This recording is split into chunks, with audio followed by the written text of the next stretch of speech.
हर खबर पर होगी आपकी पकड़। डाउनलोड कीजिए एबीपी लाइव ऐप। हाँ, बिल्कुल। नमस्कार। दिन में स्थिति बदली है। मेरे प्यारे देशवासियों, पूरा विश्व इस समय संकट के बहुत बड़े गंभीर दौर से गुजर रहा है। आमतौर पर कभी जब कोई प्राकृतिक संकट आता है तो वो कुछ देशों या राज्यों तक ही सीमित रहता है, लेकिन इस बार ये संकट ऐसा है जिसने विश्व भर में पूरी मानव जाति को संकट में डाल दिया है। जब प्रथम विश्व युद्ध हुआ था, जब द्वितीय विश्व युद्ध हुआ था, तब भी इतने देश युद्ध से प्रभावित नहीं हुए थे जितने आज कोरोना की इस बीमारी से हैं। पिछले 2 महीने से हम निरंतर दुनिया भर से आ रहे कोरोना वायरस से जुड़ी चिंताजनक खबरें देख रहे हैं, सुन रहे हैं। इन 2 महीनों में भारत के 130 करोड़ नागरिकों ने कोरोना जैसी वैश्विक महामारी का डटकर मुकाबला किया है। सभी देशवासियों ने आवश्यक सावधानियां बरतने का भरसक प्रयास भी किया है, लेकिन बीते कुछ दिनों से एक ऐसा माहौल बन रहा है, ऐसा लग रहा है जैसे हम संकट से बचे हुए हैं। ऐसा लगता है सब ठीक है। वैश्विक महामारी कोरोना से निश्चिंत हो जाने की ये सोच सही नहीं है। इसलिए प्रत्येक भारतवासी का सजग रहना, सतर्क रहना बहुत आवश्यक है। साथियों, आपसे मैंने जब भी जो भी मांगा है, मुझे कभी भी देशवासियों ने निराश नहीं किया है। ये आपके आशीर्वाद की ताकत है कि हम सब मिल करके अपने निर्धारित लक्ष्यों की तरफ आगे बढ़ रहे हैं। प्रयास सफल भी होते हैं। आज मैं आप सभी देशवासियों से, 130 करोड़ देशवासियों से, आप सबसे कुछ मांगने आया हूं। मुझे आपके आने वाले कुछ सप्ताह चाहिए। आपका आने वाला कुछ समय चाहिए। मेरे प्यारे देशवासियों, अभी तक विज्ञान कोरोना महामारी से बचने के लिए कोई निश्चित उपाय नहीं सुझा सका है और न ही इसकी कोई वैक्सीन बन पाई है। ऐसी स्थिति में हर किसी की चिंता बढ़नी बहुत स्वाभाविक है।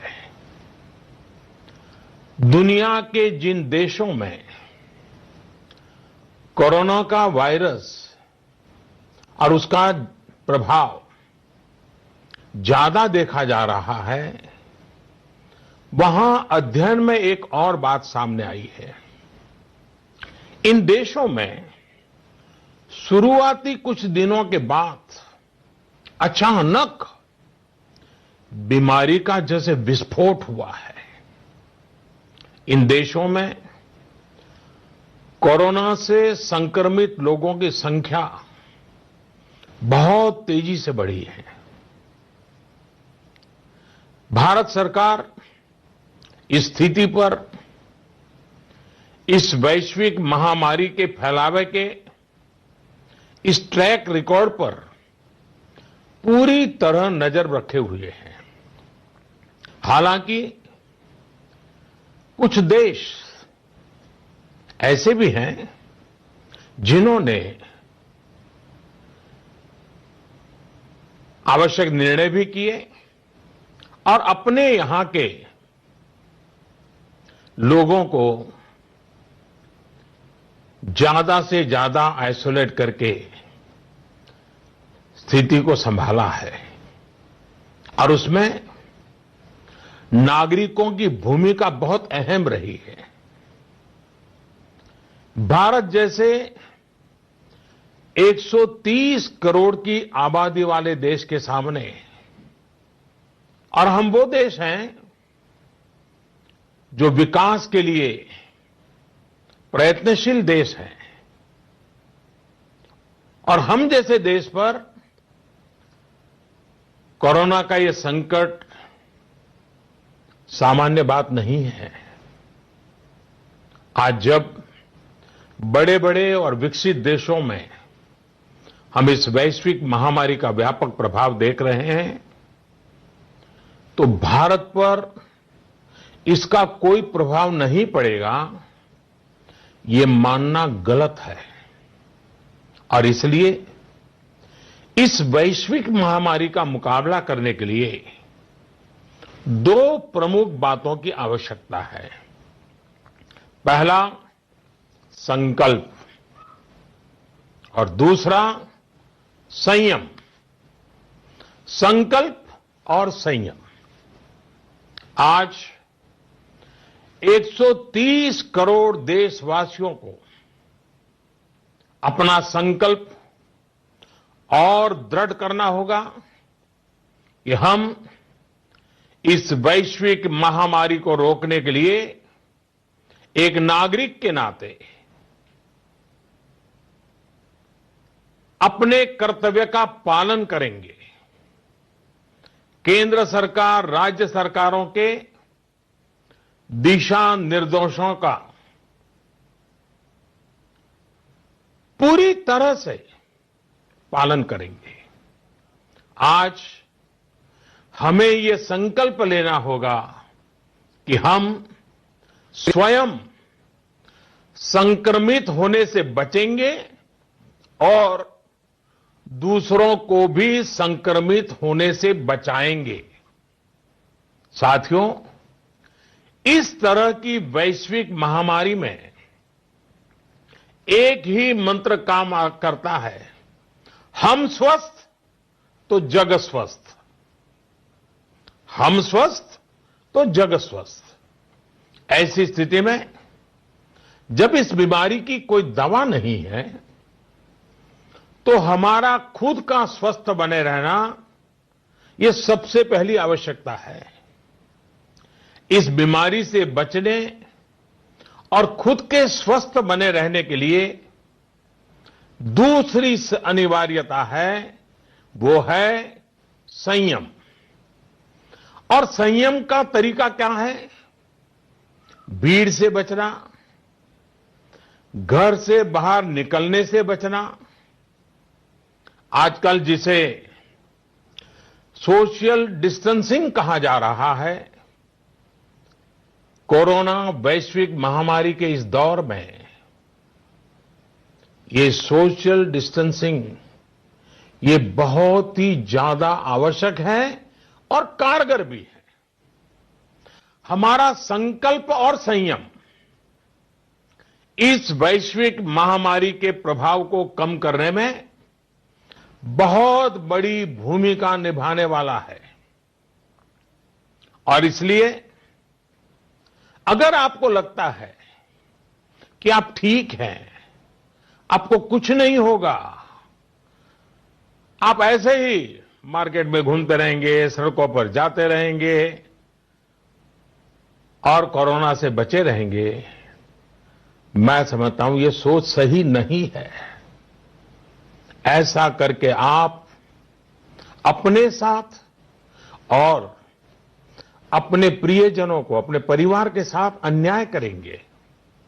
इसलिए मेरा सभी देशवासियों से ये आग्रह है कि आने वाले कुछ सप्ताह तक जब बहुत जरूरी हो तभी अपने घर से बाहर निकलें। जितना संभव हो सके आप अपना काम, चाहे बिजनेस से जुड़ा हो, ऑफिस से जुड़ा हो सके तो अपने घर से ही करें।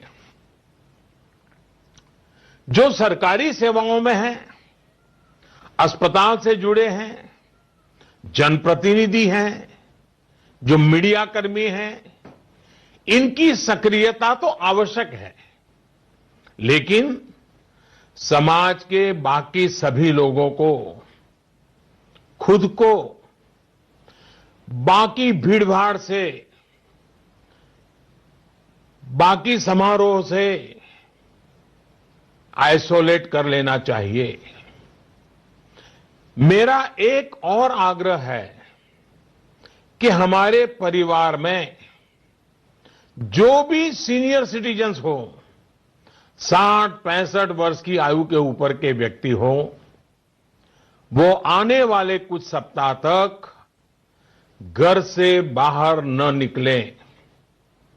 मैं फिर से आग्रह करता हूं, 60-65 से ऊपर की आयु वाले हमारे सभी परिवार के जन घर से बाहर न निकले।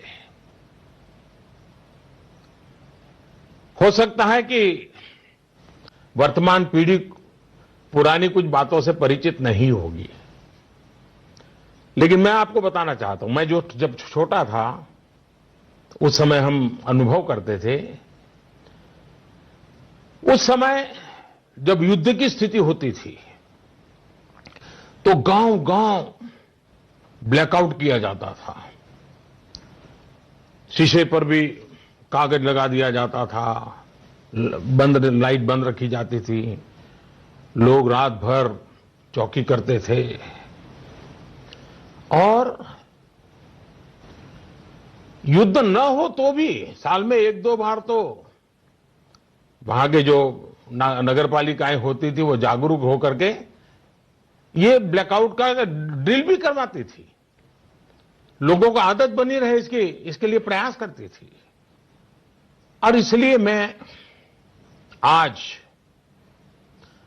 प्रत्येक देशवासी से एक और समर्थन मांग रहा हूं। ये है जनता कर्फ्यू। जनता कर्फ्यू यानी जनता के लिए, जनता द्वारा खुद पर लगाया गया कर्फ्यू। इस रविवार यानी 2 दिन के बाद 22 मार्च रविवार को सुबह 7 बजे से रात 9 बजे तक सभी देशवासियों को जनता कर्फ्यू का पालन करना है। इस जनता कर्फ्यू के दरमियान कोई भी नागरिक घरों से बाहर न निकले, न सड़क पे जाए, न मोहल्ले में या सोसाइटी में इकट्ठे हो, अपने घरों में ही रहे। हां, जो आवश्यक सेवाओं से जुड़े हुए हैं उनको तो जाना ही पड़ेगा, क्योंकि उनका बहुत बड़ा दायित्व होता है। लेकिन एक नागरिक के नाते न हम जाए और हम देखने के लिए भी न जाएं। साथियों, 22 मार्च को हमारा ये प्रयास हमारे आत्मसंयम, देश हित में कर्तव्य पालन के संकल्प का एक मजबूत प्रतीक होगा।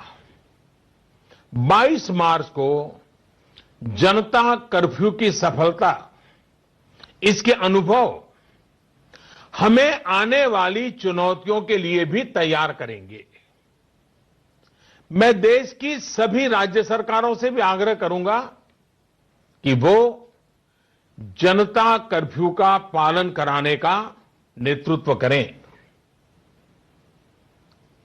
हमारे देश में कई संगठन हैं, एनसीसी हैं, एनएसएस हैं, कई युवा संगठन हैं, सिविल सोसाइटी है, खेलकूद के संगठन हैं, कई प्रकार के संगठन हैं, धार्मिक संगठन है, सामाजिक संगठन है, सब कोई।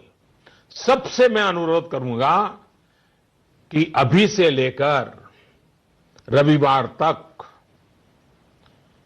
इस जनता कर्फ्यू का संदेश लोगों तक पहुंचाएं, लोगों को जागरूक करें। आप ये भी कर सकते हैं, हर दिन 10 नए लोगों को फोन करके आप इस वैश्विक महामारी के संबंध में नागरिक को करने वाले काम, जनता कर्फ्यू की बात उनको समझाएं, उनको बताएं। मेरे प्यारे देशवासियों, ये जनता कर्फ्यू एक प्रकार से हमारे लिए, भारत के लिए एक कसौटी की तरह होगा। ये कोरोना जैसी वैश्विक महामारी के खिलाफ लड़ाई के लिए भारत कितना तैयार है, ये देखने और परखने का भी समय है। आपके इन प्रयासों के बीच जनता कर्फ्यू के दिन 22 मार्च को, रविवार को ही, मैं आपसे एक और सहयोग चाहता हूं। साथियों, पिछले 2 महीनों से लाखों लोग अस्पतालों में, एयरपोर्ट पर, दफ्तरों में, शहर की गलियों में दिन रात काम में जुटे हुए हैं। चाहे डॉक्टर हो, नर्सिस हो, हॉस्पिटल का स्टाफ हो, सफाई करने वाले हमारे भाई बहन हो, एयरलाइंस के कर्मचारी हो, सरकारी कर्मचारी हो, पुलिसकर्मी हो, मीडिया कर्मी हो, रेलवे, बस, ऑटो रिक्शा की सुविधा से जुड़े लोग हो, होम डिलीवरी करने वाले लोग हो, ये लोग अपनी परवाह न करते हुए दूसरों की सेवा में लगे हुए हैं। आज की परिस्थितियां देखें तो ये सेवाएं सामान्य नहीं कही जा सकती। आज खुद भी इनके संक्रमित होने का पूरा खतरा मोल लेते हैं। बावजूद इसके ये अपना कर्तव्य भी निभा रहे हैं, हर किसी की सेवा करने का प्रयास कर रहे हैं। ये अपने आप में राष्ट्र रक्षक की तरह कोरोना महामारी और हमारे बीच में एक शक्ति बनकर के खड़े हैं। देश ऐसे सब छोटे बड़े व्यक्तियों का, संगठनों का कृतज्ञ है। मैं चाहता हूं कि 22 मार्च रविवार के दिन हम ऐसे सभी लोगों को धन्यवाद अर्पित करें, और धन्यवाद अर्पित करने का तरीका भी देश के एक एक व्यक्ति को जोड़ सकता है। रविवार को, यानी जनता कर्फ्यू के दिन शाम को ठीक 5 बजे हम अपने घर के दरवाजे पर खड़े होकर, या बालकनी में, या खिड़कियों के सामने खड़े होकर 5 मिनट तक, रविवार को शाम को 5 बजे 5 मिनट तक ऐसे लोगों का आभार व्यक्त करें। और आभार कैसे व्यक्त करेंगे? ताली बजा करके, थाली बजा करके, घंटी बजा करके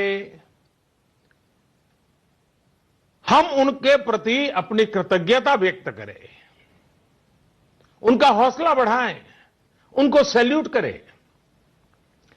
पूरे देश के स्थानीय प्रशासन से भी मेरा आग्रह है कि 22 मार्च को 5 बजे सायरन की आवाज से इसकी सूचना लोगों तक पहुंचाए। सेवा परमो धर्म के हमारे संस्कारों को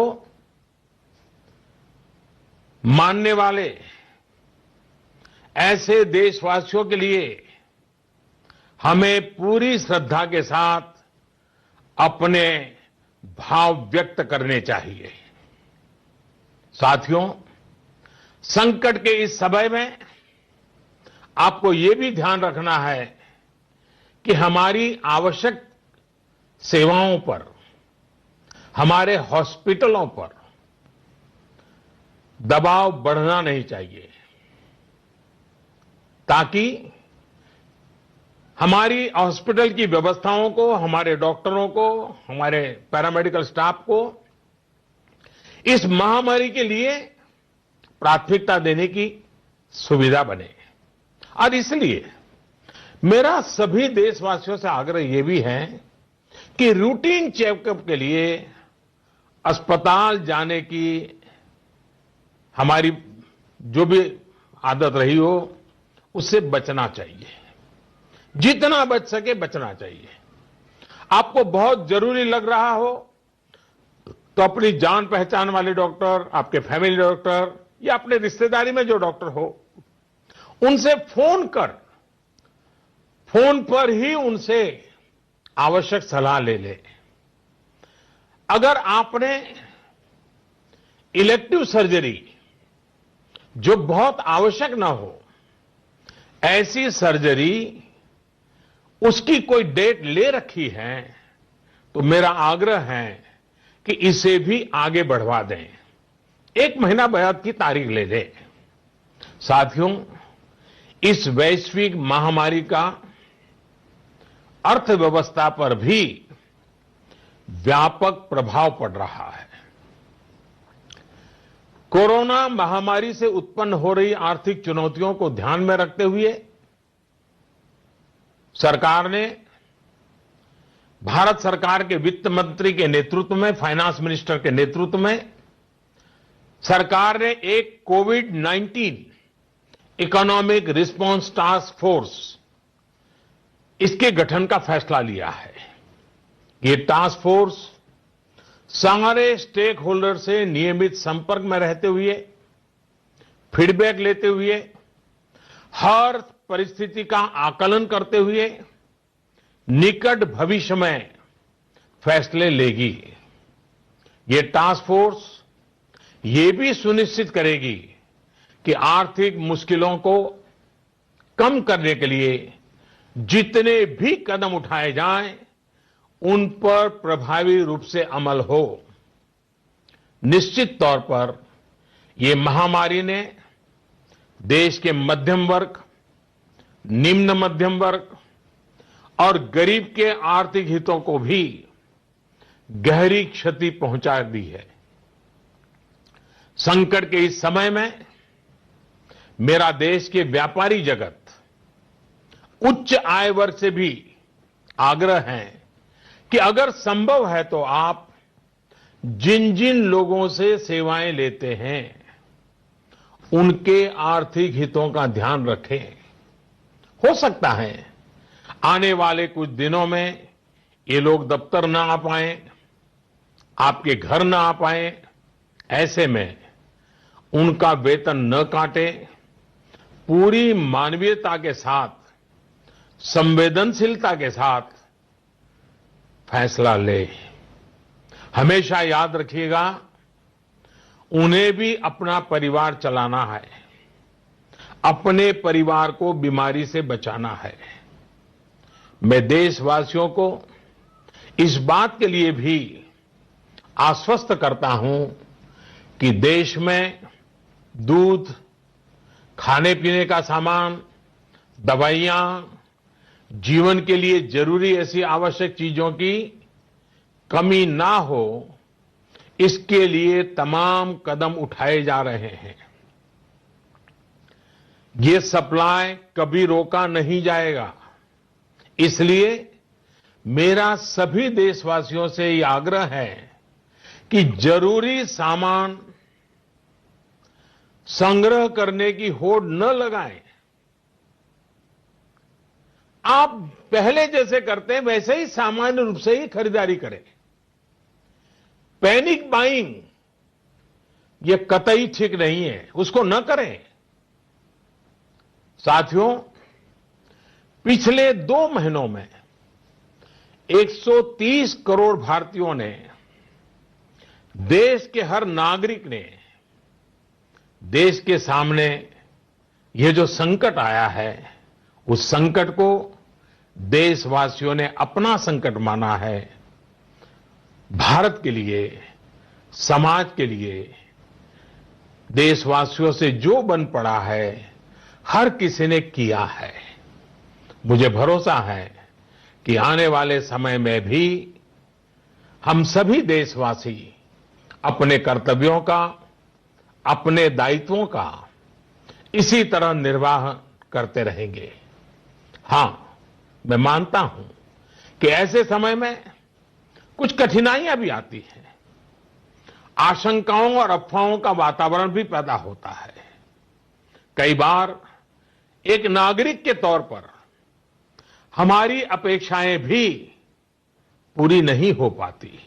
फिर भी ये संकट इतना बड़ा है और वैश्विक है, एक देश भी दूसरे देश को मदद नहीं कर पा रहा है। ऐसी स्थिति में सारे देशवासियों को इन दिक्कतों के बीच दृढ़ संकल्प के साथ इन कठिनाइयों का मुकाबला करने की भी आवश्यकता है।